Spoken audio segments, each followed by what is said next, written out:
Bismillahirrahmanirrahim. Melati kuntum tumbuh melata, sayang merbah di pohon cemara. Assalamualaikum, mulanya kata, saya sembah pembuka bicara.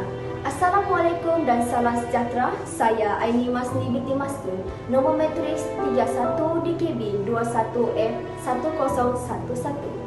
Dan saya Nur Aisyah Najwa Bakri, nombor matrik 31 DKB 21F1012.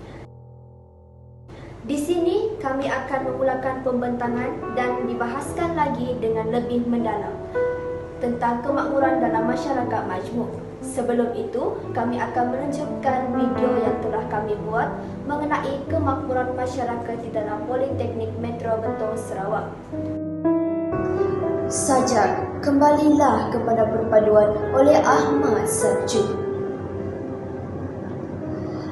Telah kita susuri sungai pahit, pantai getir, ruang yang pijar. Kita telah berkali-kali menepis tikaman lidah, mencabut daripada fitnah, membalut luka berdarah. Kita pertahankan erti maruah. Pisau dendam masihkah terhunus tajam, berkilau memancar di serata sudut. Atau benih fitnah yang ditabur telah bercambah di lubuk hati nurani bangsa. Masihkah ada pendekar terus dipuja, tak berupaya membuka penindasan?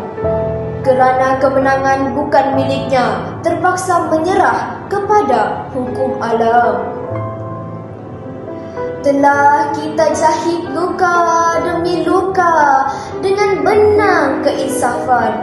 Luka yang merebak terlalu sulit untuk diubati. Onak duri menajarkan runcingnya, membenamkan lembing curiga, mengasah benih permusuhan, telah merobek warga perpaduan. Pisau dendam yang masih terhunus tajam di tangannya masih tergenggam. Sanggupkah kita membiarkan permusuhan itu tumbuh di mana-mana yang kemudiannya merebakkan api kemelut, memusnahkan jambatan persaudaraan dengan kata-kata tak terikat, dengan etika berlangsungnya kuasa daripada yang berkuasa. Saudara-saudaraku, dendam bukan langkah bestari yang mengharumkan bumi pertiwi, ladang wawasan warisan kita. Dendam bukanlah impian kudus, dendam sekadar api amarah. Impian rakus, suara ancaman yang menakluki jiwa kerdil.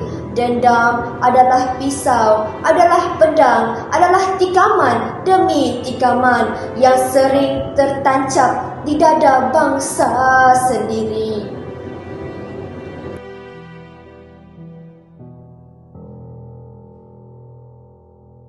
Selepas itu saya akan teruskan dengan objektif slide ini.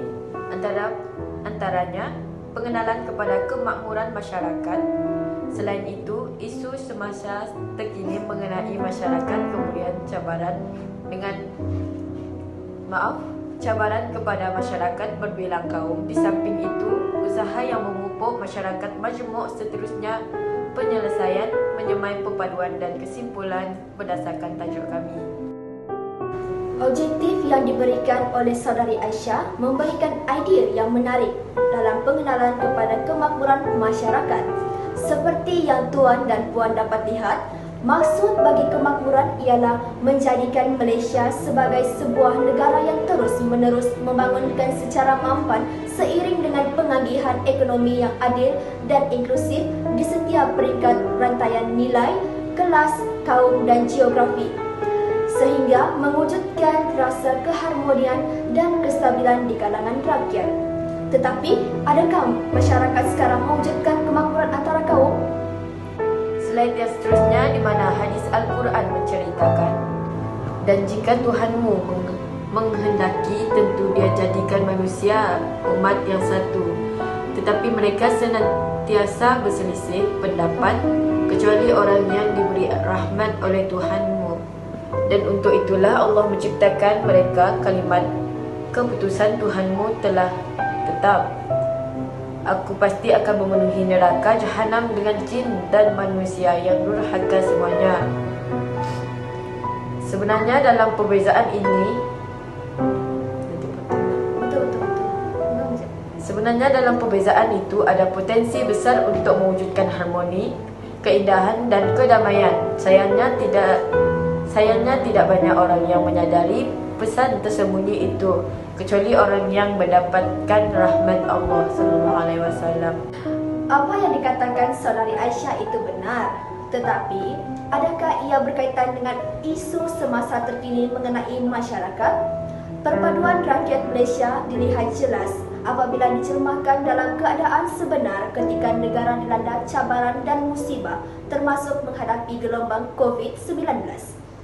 Perdana Menteri Tan Sri Muhyiddin Yassin berkata, dalam tempoh itu dapat disaksikan semangat perpaduan yang ditunjukkan seluruh rakyat tanpa menira kaum dan agama.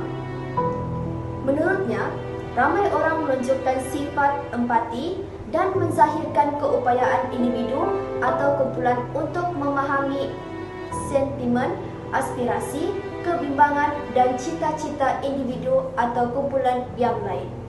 Isu semasa yang terkini juga boleh dikaitkan dengan wabak yang melanda negara kita. Tetapi masyarakat kita tidak putus asa untuk mengeratkan lagi perpaduan antara kaum. Dalam slide ini kita juga boleh nampak gambaran sifat perkauman yang membabitkan isu semasa. Tetapi adakah mereka mampu menerima cabaran-cabaran ini? Betul tu saudari Aisyah, mari kita bahas mengenai cabaran yang melibatkan 4 aspek. Antaranya aspek sosial. Kebiasaannya kaum ini sentiasa diwakili daripada politik masing-masing mengikut kaum tersendiri. Oleh itu, kita seharusnya menyuarakan, menjaga serta memperjuangkan keharmonian. Selain itu, dari aspek politik, politik ini memainkan peranan dalam semua masyarakat. Sekiranya politik ini berpecah belah, maka masyarakat juga akan sedemikian. Hal ini akan menimbulkan satu persaingan. Bagaimana pula dengan agama dan budaya? Secara langsung, aspek ini akan mengakibatkan kemudahan konflik. Mereka akan mengutamakan dari etnik yang sama. Akhir sekali dari aspek ekonomi. Cabaran ini adalah cabaran yang sukar sekali. Hal ini kerana boleh mengakibatkan persaingan pendidikan. Oleh itu, untuk mengelakkan perkara ini berlaku, kita perlu mengambil langkah-langkah mengekalkan keharmonian. Antara langkah-langkahnya ialah rakyat Malaysia seharusnya menghindari sebarang tindakan yang boleh mencetuskan provokasi kaum. Selain itu, kita hendaklah meraihkan hari perayaan kaum bersama-sama. Contohnya, kunjung-mengunjung antara satu sama lain, mengeratkan silaturahim antara kaum, menghormati satu sama lain, memahami perayaan masing-masing, makan dan minum bersama. Dari segi aktiviti sukan seperti bola sepak, bola jaring dan sebagainya. Akhir sekali, media massa yang menyebarkan mesej positif tentang kepentingan perpaduan. Pada masa kini terdapat usaha-usaha untuk memupuk perpaduan kaum di Malaysia. Pertama sekali, menganjurkan majlis rumah terbuka seperti perayaan mengikut kaum. Seterusnya, melaksanakan sekolah wawasan di mana sekolah tersebut berbela kaum. Ketiga ialah penerapan nilai-nilai budaya dan warisan dalam aktiviti harian. Contohnya sukaneka. Dan akhir sekali, program kenegaraan seperti program latihan khidmat negara PLKN. Kesimpulannya, perpaduan merupakan cabaran besar kerana kejayaan mewujudkan perpaduan. Selain itu, Malaysia merupakan masyarakat yang majmuk yang berjaya mewujudkan perpaduan nasional. Akhir kata dari kami, Pak Andi punya burung kenari, burung dijemur hingga siang hari. Pembicaraan berakhir sampai sini. Salah dan janggal mohon maklumi. Wabillahi taufiq wa hidayah. Wassalamualaikum warahmatullahi wabarakatuh. Sekian, terima kasih dan jumpa lagi.